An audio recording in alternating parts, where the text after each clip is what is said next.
So you have GBP, and then you need to send it to an on-ramp, or you need to, so you need to send it to a centralized exchange in order to convert that GBP into something else. Now, typically that's Kraken, Coinbase, used to be Binance, all that sort of stuff. And as we all know, all these on-ramps are being just choked. I mean, so like I've only got one on and off ramp at the moment, and my singular on and off ramp is from my business Santander account to my corporate Kraken account. Every other on ramp and off ramp has been closed down.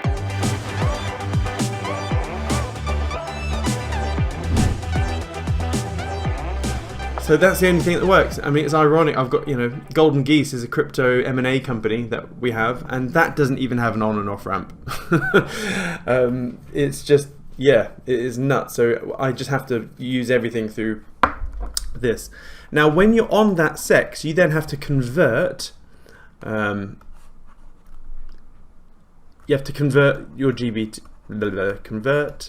GBP to whatever, to crypto. Now, normally you're not going to do deals and buying stuff on that SEX. You're probably going to ping it to somewhere else. So what I tend to do, just for simplicity, is just convert it to USDT, because every trading platform uses USDT to buy other bits and bobs. But you don't have to. It depends what you want to swap it for.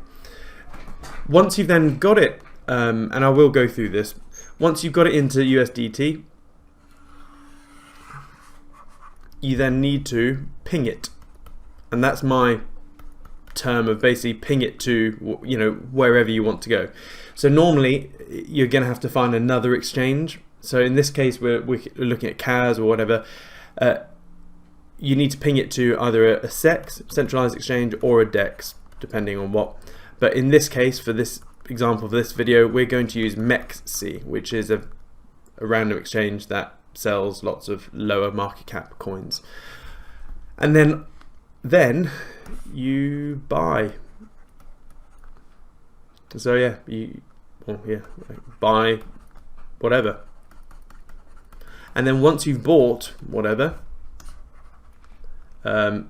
send to private wallet, because anything you leave on the exchange is technically not yours, it's the exchange's property.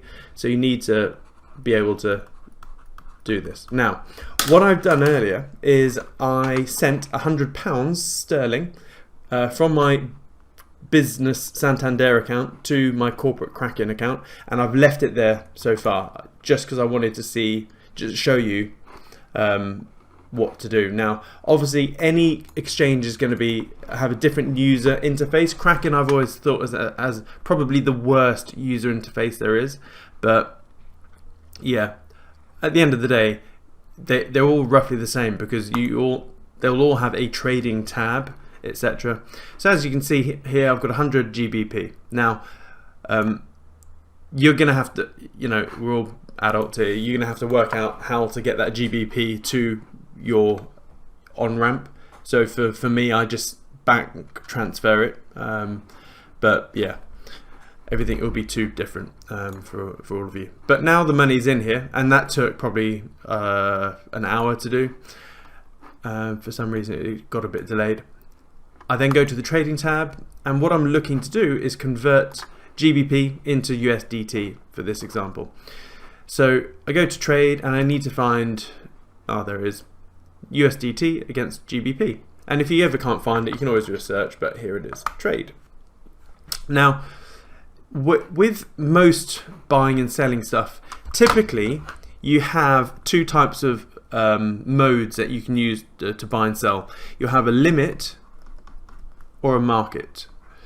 So remember, a limit, if you ever see limit, that basically means entry order.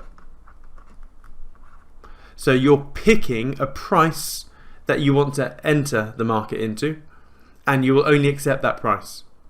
Market is now. Just get me in the market now, whatever the price. Now, limit and market orders, they really don't mean anything really for, you know, a low figure like £100. But if you had a lot more, like 10 grand or more, then I would be looking at limit orders. The reason being is that if you scroll to the bottom, every trading thing will have an order book. You can look at this, and the way to you'll always see green or red stuff. The way I always remember it is that you need to look at the opposite color to what you want to do, which means that if I'm trying to buy USDT, that's what I want to buy, I need to look at the people selling USDT, because that's who I'm buying it from, and therefore I need to look at the red list here, because I'm buying it from these people who are selling it. Now, what the price here is that I can buy 1 USDT for 0.7815, and the volume is fine. Yeah, you can see here, it's always changing, but you can see at this price here, 7814, there's about $5,000 worth of volume there. So for my $100, yeah, I'll get that filled straight away. But let's say I had $100,000. Well, I'd gobble up all of that 5,000. I'd gobble up. Oopsie. Yeah, it's obviously it's moving, but I'd gobble up all of these price ranges until my order's filled. So that, yeah, so that's how to do it. And when you go to the, sorry, there's the limit there. So just for shits and giggles, just to make things easy, go to market. I need to buy as much USDT as possible. Now the annoying thing here with Kraken, as I said, it is a terrible user interface, and it hasn't changed in 7 years. Like, personally, I'd like a scroller button here, but I have to work this out, which is really annoying. So sometimes what I actually may do is just go to limit.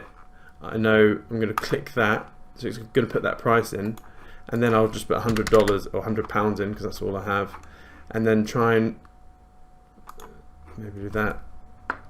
So I'm going to try and buy £100 worth of tether at that price there. I should be filled, yeah, very quickly. So buy USDT, submit order, done. Yeah, and so you can see GBP's gone. I've now got $127. Now, by the way, fees will be a big percentage of what we're doing right now, because I've only got £100. So, you know, if there's ever a £5 fee to buy or sell something, that's 5% of the whole value. So obviously it's big, but if you've got, you know, $10,000 of something, a $5 whatever is next to irrelevant. So what we now need to do, we've converted GBP into USDT, we need to ping it. We need to send it elsewhere. And again, everything I've covered so far is nothing new. It's in the course, in the Eager Beaver module and some others. But I guess repetition is the mother of learning. Now what I'm doing is I need to log into Mexi. I've just done it, but obviously I've backed it up with Authy, so I just need to get my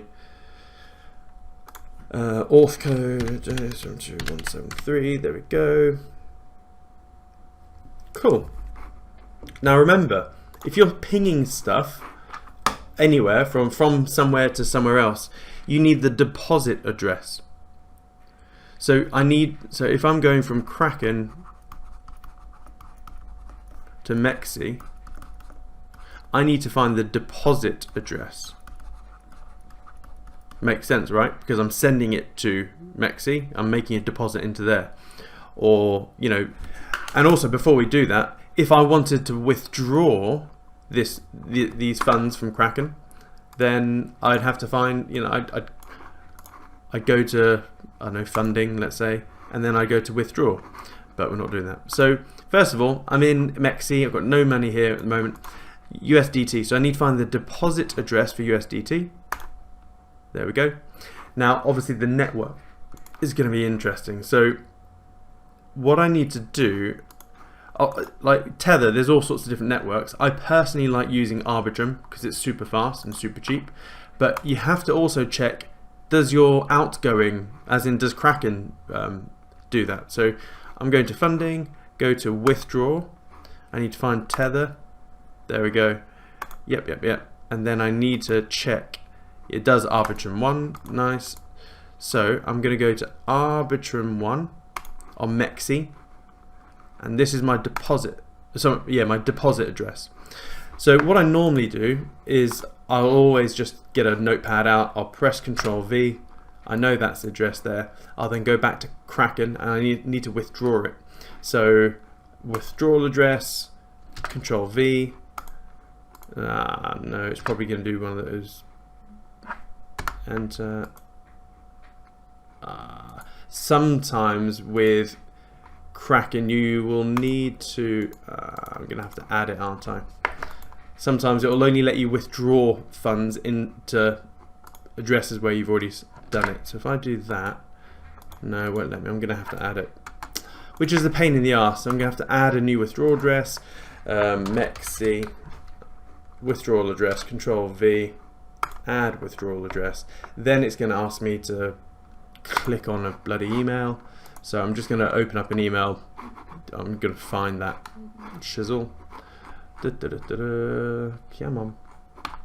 It's here somewhere. Oh no, it's not on my desktop, it's going to be on my mobile.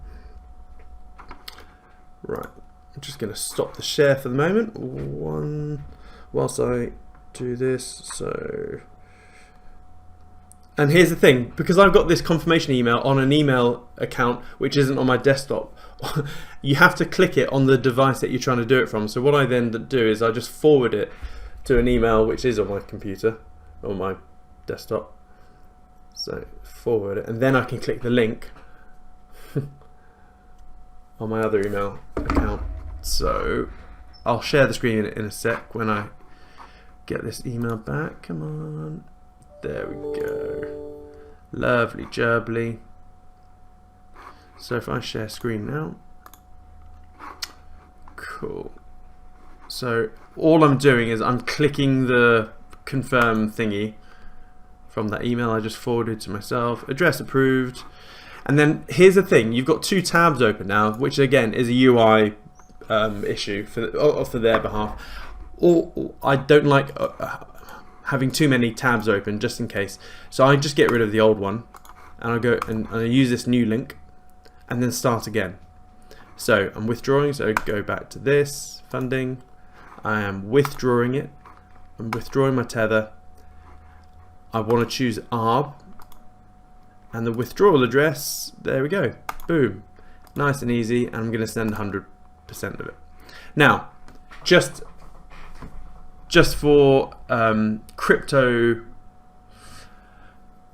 good crypto habits, what you should do is just send the minimum amount first. So minimum withdrawal is $4, so you should send $4 first. You got a $2 withdrawal fee, yes. And then once it's arrived where you want to send it, then you send the rest. However, I know what I'm doing, and I want to speed things up. Let's say I've already sent the test transaction, everything's fine, cool. I'm going to send 100%, withdraw, and then you're going to have to do more 2FA stuff.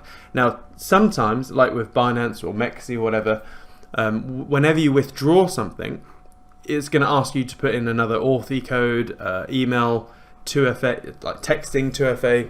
But here, because I had to go through withdrawal bollocks, it's actually not that secure. Maybe I could add some more secure stuff to my Kraken. Anyway, withdrawal, it says initiated. Normally it's quite fast. So if we go back to wallets and go to spot on Mexi, it should rock up. And then you just refresh every now and then. Give it a second. And the reason it's not super fast is because we're dealing with one centralized exchange going to another centralized exchange. So they just add in time lag to everything because it's going through all their bollocks. Whereas if it's a DEX, sending it from your MetaMask wallet to another DeFi stuff, it will like on Arbitrum it would have been seconds. So whilst we're waiting for that, just give it a couple of minutes. I'm just going to go through the chat box, see if I've missed any questions. Mark says, I've used CoinPass. Here we go. I've used CoinPass for 5 years, got a personal and corporate account, and it's so easy to on-ramp, off-ramp money to your account, and it's UK based. Yep. just be careful. It's fine for small amounts, but you'll end up in a spot of bother if you try and do big amounts with CoinPass, because they have, and by the way, I'm recording this on the 17th of August 2023. The last time I used CoinPass was when I had a clusterfuck, and that was 2022, and we were sending some big chunks, and they don't have it automated.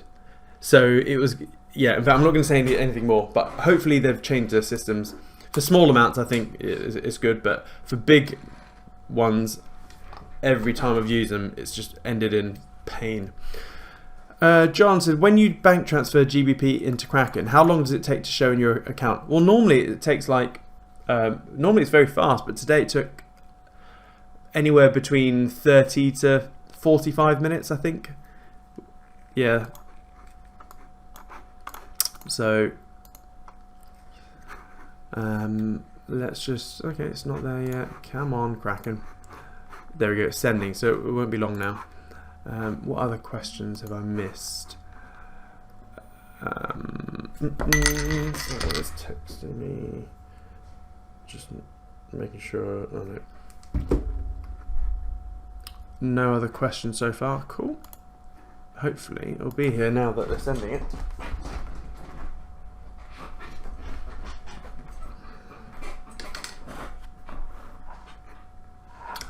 Okay, Erjan has said, there's a question in the crypto thread in Discord which is about this. Can you take a look? Not from me. Yes, will do. So, crypto thread. Here we go. Let's try and find it. A7. Okay, so what I'll do, whilst we're waiting, let's answer this question. So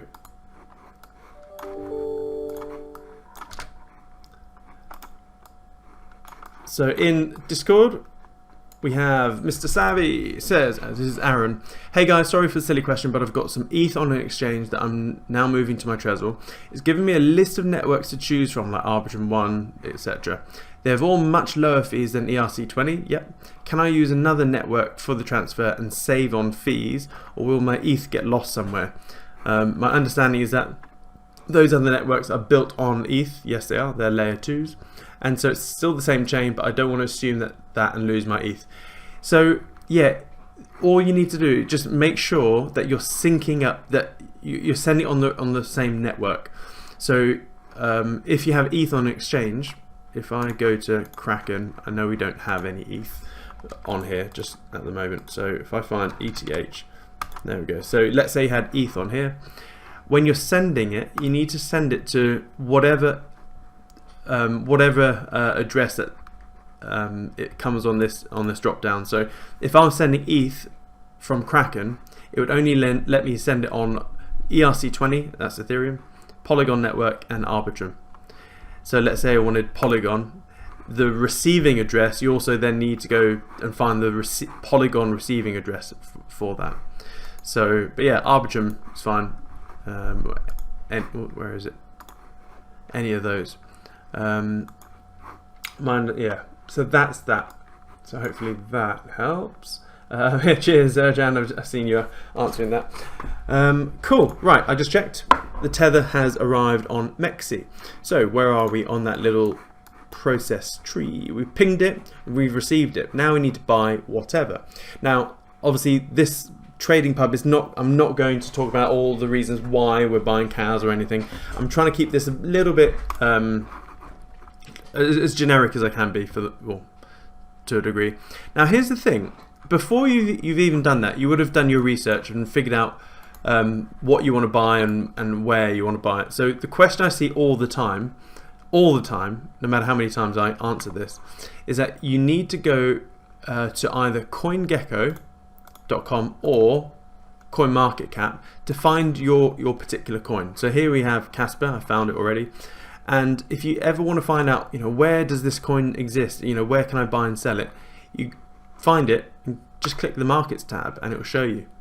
So you can see that any of these exchanges you can buy and sell it, and then it's best to try and use the most reputable one.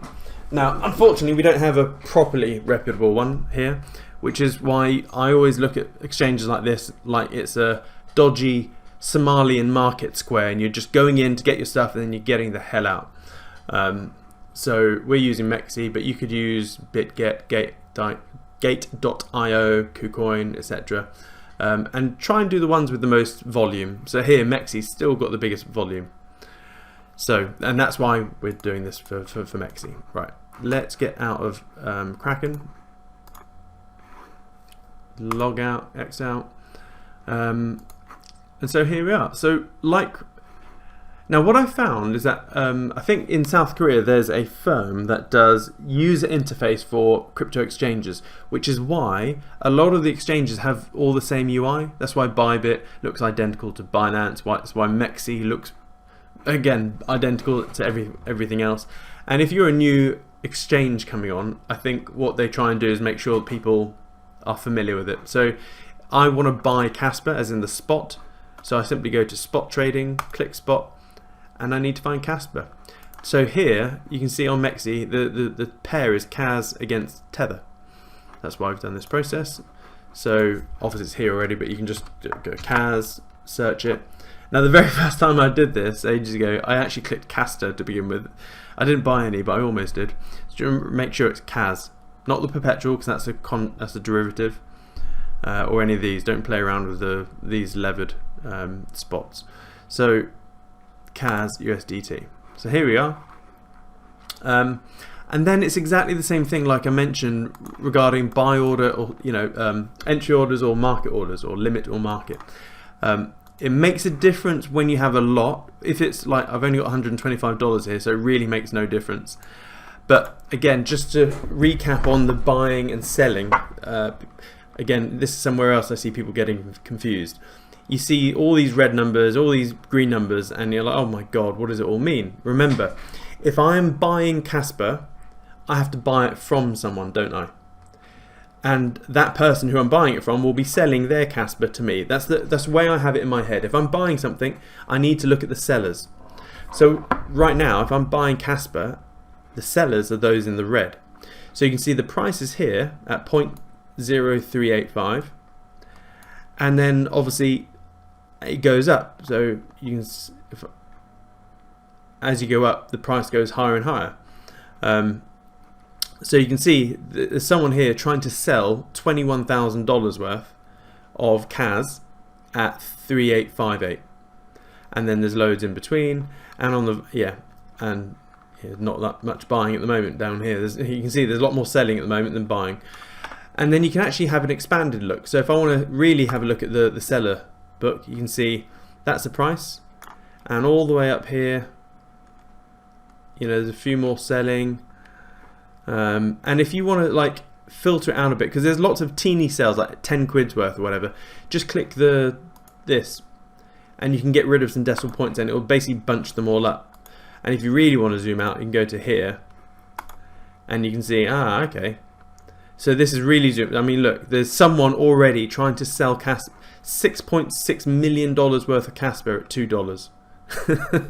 So again, that someone's trying to sell almost or not someone, there will be a whole bunch of people trying to sell Casper at $1, 800, yeah, and there's a lot again trying to sell at 5. So this is a little, it's not like looking at the liquidation charts. This is just showing, this is the order book, that's all it's showing.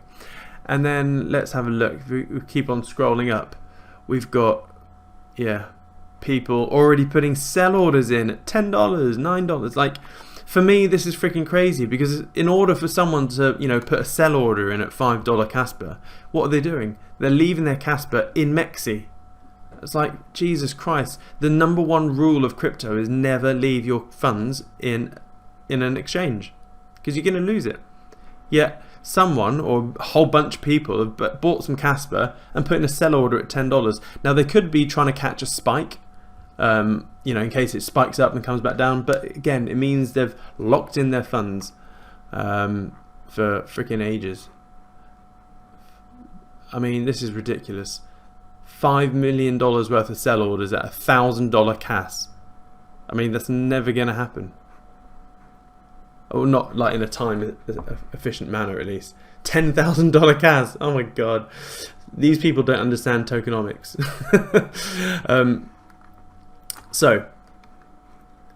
And right now we can see it. In fact, let's get in a bit more. Oh, they're doing it by tens. Let's go in a bit more. Let's do it here. So you can see when we zoom back in, yeah, lots of selling around this 38.59 level, and you can see the same on the buy books. So there's lots of people trying to. If I zoom out on the price, you can see. Look at this. This is much healthier. There's actually a lot more buying closer to the price. Oh, actually no. Actually not. No, I got the decimal wrong. So at 3 cents, there's $178,000 worth. There's quite a lot here. So look at this. Compare that to. So the sellers, there's quite a lot of sellers from now. In fact, if I just click all that, oh no, it won't let me. On Binance, it will show you, it will add all of these up for you. It's a better UI, but hey, but you can add all of them up. There's a lot of selling up to 5 cents and 5.2 cents. And then buys, there's a lot, but not that much. So it does look like there's way more sellers than buyers at the moment. So price will probably fade a bit more. So yeah, anyway, back to where we were going. We need to buy CAS. So we've got a small amount. We can literally just do it at market. Now if I just did that and go, right, I want to buy as much CAS as possible, and just click buy, it will fill us in at pretty much the same price. But what you can do if you really want to get used to the limit order, so we need to go, remember we're buying it from someone that's selling it. Let's click limit. So yeah, even if you click this price here, I mean there's $200 worth of people selling it there, so yeah, you're gonna get filled. You buy CAS, order done, and guess what? We now have CAS. You can see I bought 3,260 CAS. So that's ticked. We've bought whatever, and it could be anything. Like, I mean, with Mexi, it actually shows a whole bunch of, they sell all sorts of stuff. One thing I've been looking at for a while is towel. I haven't bought any yet, but yeah, again, there's a whole bunch of towel on here, and yeah, loads of other stuff. But I mean, look at this. The reason I haven't bought it is look at the liquidity. So this is on the most like highest resolution that you can find. The price at the moment is $58, but look, no one is buying or selling it. So the price is here, but look how much slippage there is. So if I just wanted to buy, what is that? Probably a couple of grand's worth. The price will be slipped from $58.10 up to $58.71. No one is playing with Bittenser right now. And when you really zoom out, Jesus, it's dead. Absolutely dead. So this is why it's important to understand the order book. I know you're probably thinking, hurry up, Siam, you've talked about this order book for ages now, but it's absolutely everything. So when you look at Bittenser or Tao or Tao, it's like, okay, looks like it could bounce or break, doesn't either. But look at this. You've got 384 grand's worth of buy orders at $50, which is here. And you've got way more selling, all the way up to $100. So yeah, in fact, it's going to be hard for the sellers to break through $50 here. So if you wanted to buy, Bittenser, it's probably worth getting in before 50 because someone has put that big old buy order in at 50. Well, not someone. It looks like it's. No, it's just bunched them all together. That's why. Yeah, so it's all the range of prices from 50 upwards. So yeah. Anyway, we've got CAS. Woohoo! Now we need to get rid of it. As in, we need to move it to a private wallet. So here's the thing: whenever you, not everything is accepted on MetaMask or Trezor or Ledger, whatever you have, and you can't find out what wallet people use based, when looking at coin market cap, etc. So this is where your own research and Googling comes in. You have to go, try and find the wiki. Most projects have a wiki page, etc. And they'll have, FAQs, and then you can, look for wallets. I'm pretty sure, if you ever, oh, there we go, whole section of wallets, or anything like this. You can just Control F and type in wallet, and then it's going to find everything that says wallet. Or you can put quotation marks in, so it shows you. Anyway, so for me, I personally like the web wallet better. I've never liked wallets which you download to your desktop. I've just always had pain with them. Now, web wallets aren't that good, because if you open up a wallet and you create a wallet from a how can I say, a compromised computer, you're going to be screwed. But I will show you how it's done. So so what I recommend is that you open up a clean computer. So I've got this crypto only laptop, it's only used for crypto stuff, and then you open up like an incognito tab. It's better if you have Tor, so you can, with the onion router, etc. I mean, you can go down the rabbit hole with tech security. There's never too much you can do, but hey, just for simplicity, open up incognito doesn't really do anything, but yeah. So go to Casper Wallet. So it's wallet.caspernet.io. Again, if you're ever unsure, you can always copy and paste, and just to check that the A's are a proper A and not like the normal A. Yeah, that's definitely it. And what I do with Casper, so what we're doing now is sending to private wallet, is that because I'm waiting for Casper to be allowed on a Trezor, and that's going to take a while. So I open up a wallet, so I create the wallet, create wallet,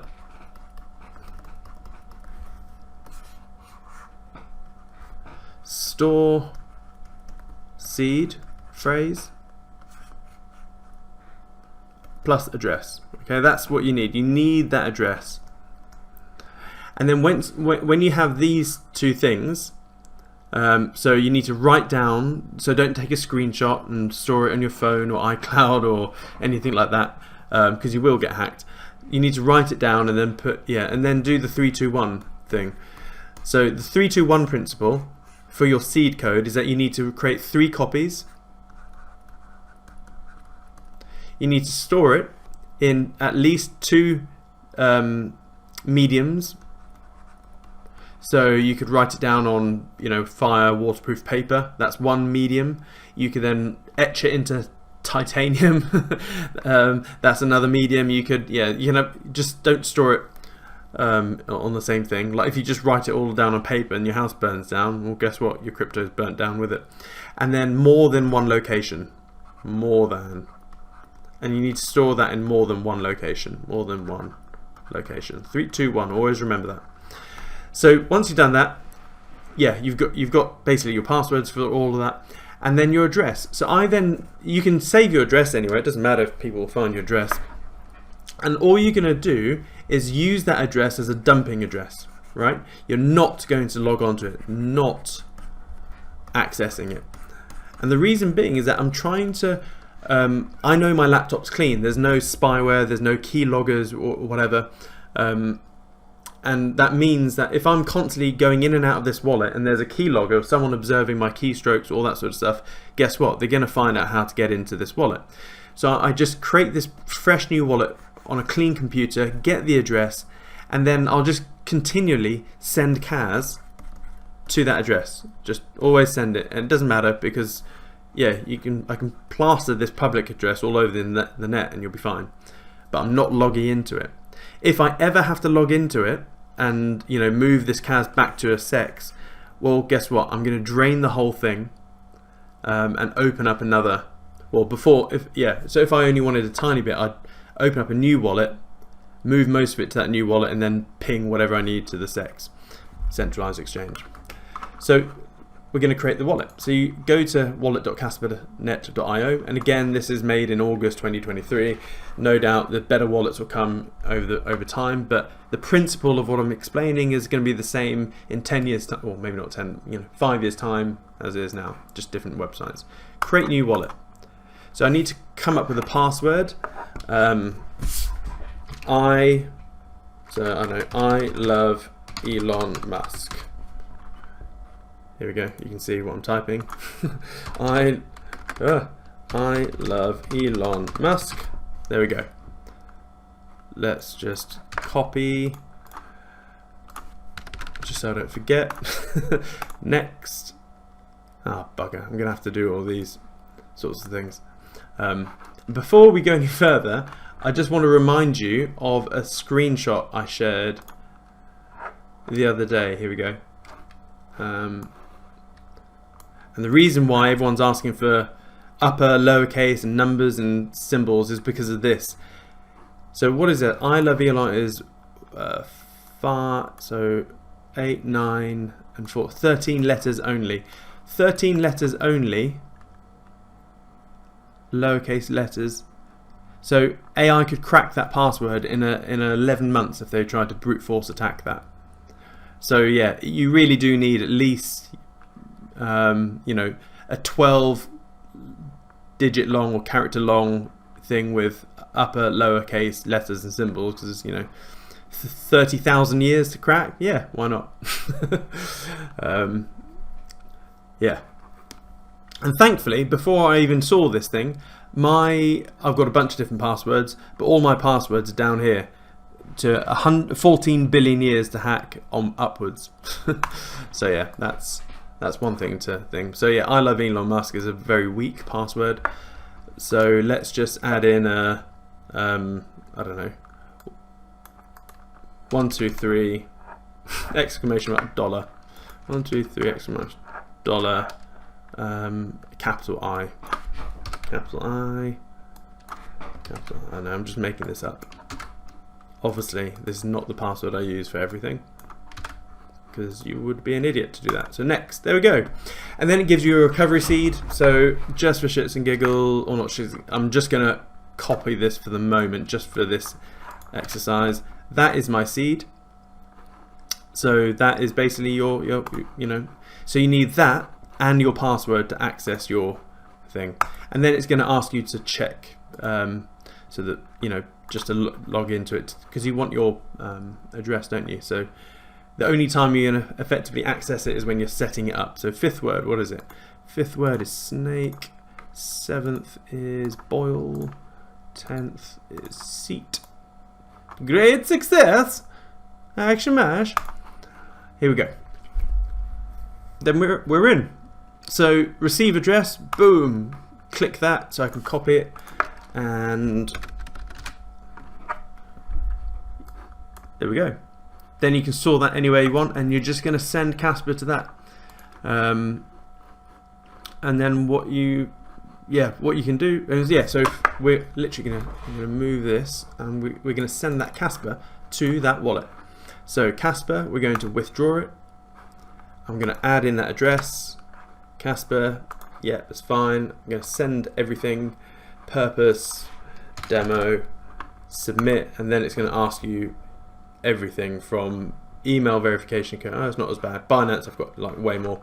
So and then get the code, and then so let me just go into my emails.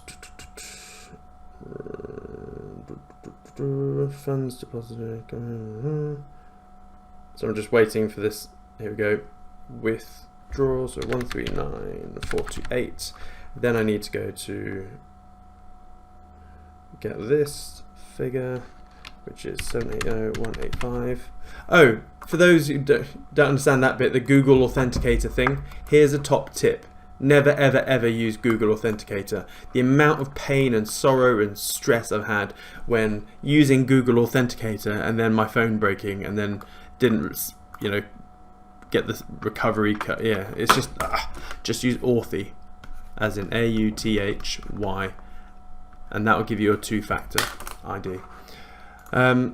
So that's sent. It's a 30 CAS fee, so that's, you know, still pennies, but that's because it's from an exchange. And guess what? Instantly worked. Booyah.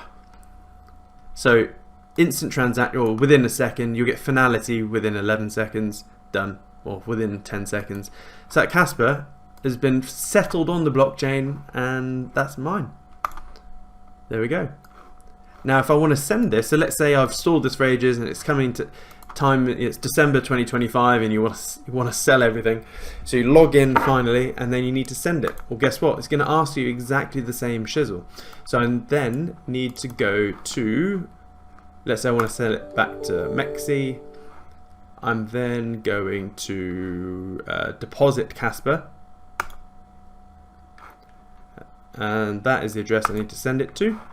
I then go back to my wallet. Recipient address, it must start with Casper. Yes, it does. Let's double check though. Yes, it does. Amount in CAS. Obviously, the UI needs to be improved. It'll be, you know, I don't like having to type everything all the time, but there we go. That's enough. Priority fee, no. Include the fee amount. There we go. Send. Then I need the password. What was that password? I forgot. I don't know if I can copy and paste that. Yeah, I can. Sweet. Done. So now I'm sending CAS. Come on. What's going on here? Oh yeah, it's just thinking. Whilst that's doing that, let's just double check. Has it arrived?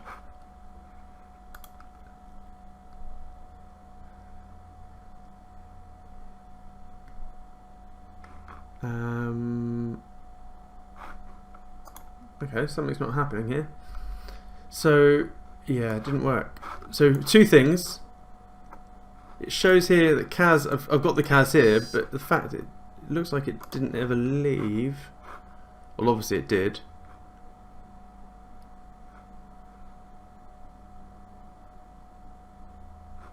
Huh. How odd. And also on here I've got some sort of error. Well, that's a great demo, isn't it? So that's never happened before. So we are trying to deposit. Do that again. So copy. Let's go back to my wallet. That is where we're sending it to. 3230.02. I've probably done something stupid because I'm on a live. I'm doing this live, and I always mess up when I'm doing things on a live thing. Send. The password is whatever that was. Let's just double. Maybe I put the wrong password in. Confirm send. So I don't know what's happening here, but normally it's instant. Error. Okay, we have an orphan block here. Okay, I'm not sure what's going on there. Okay. Yeah, let's log out and in again. So the password, I need open wallet.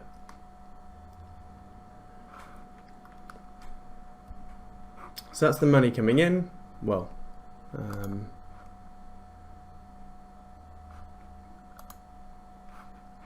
interesting. And it's saying I've got no CAS in. CAS. Wait a minute. You can click on this and it'll go to the Explorer. Oh, so it did work. Sorry. The reason, I think I probably had an internet issue here. But you can see the money coming in and then the money going out. So I think there's some sort of UI error. But yeah, the money, as in the CAS, is now gone. So we can lock this and get rid of it. And in the Explorer you can see it's got two transactions, money in, money out. So yeah, it is back in here.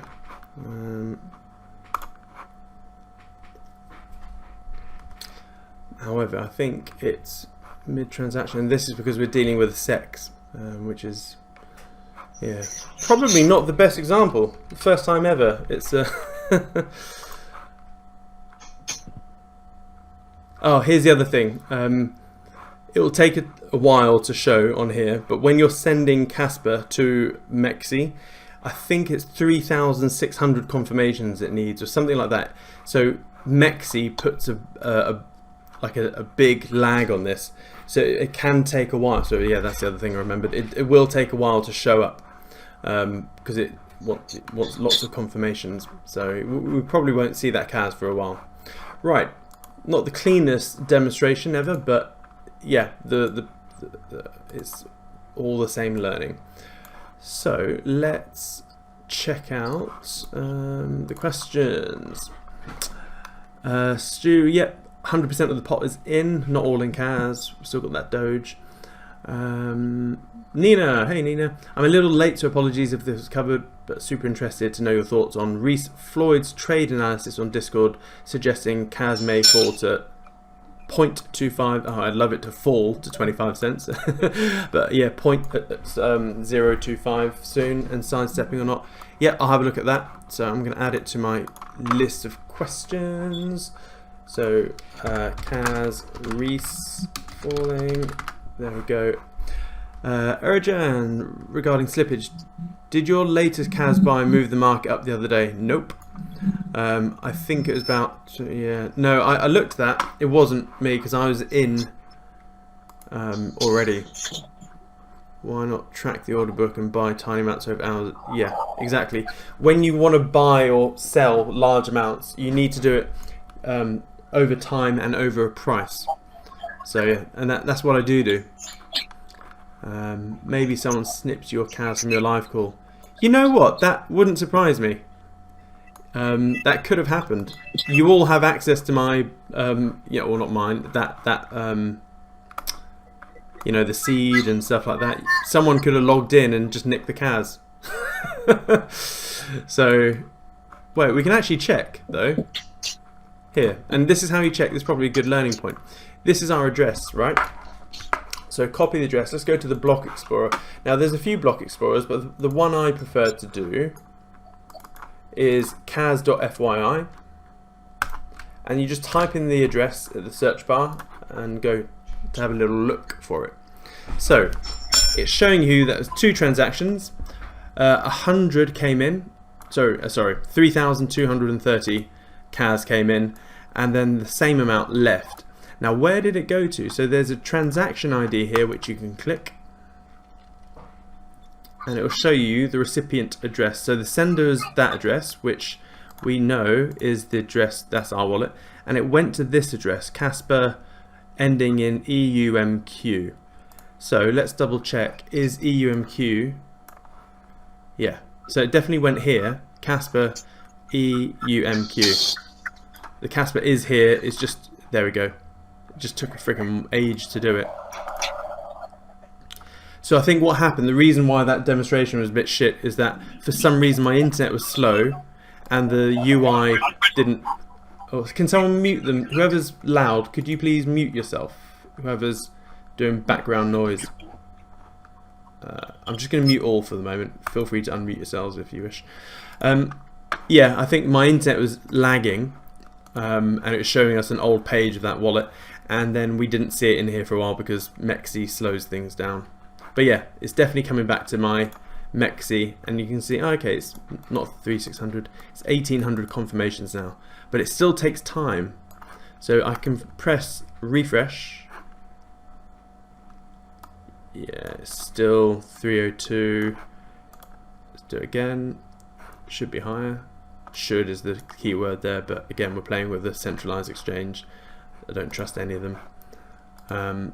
But yeah, and cas.fyi I personally prefer as the Block Explorer. It's just a lot easier to understand because it shows you, you know, senders, that's the address, where it went to, whereas some of the other ones are just really utterly confusing.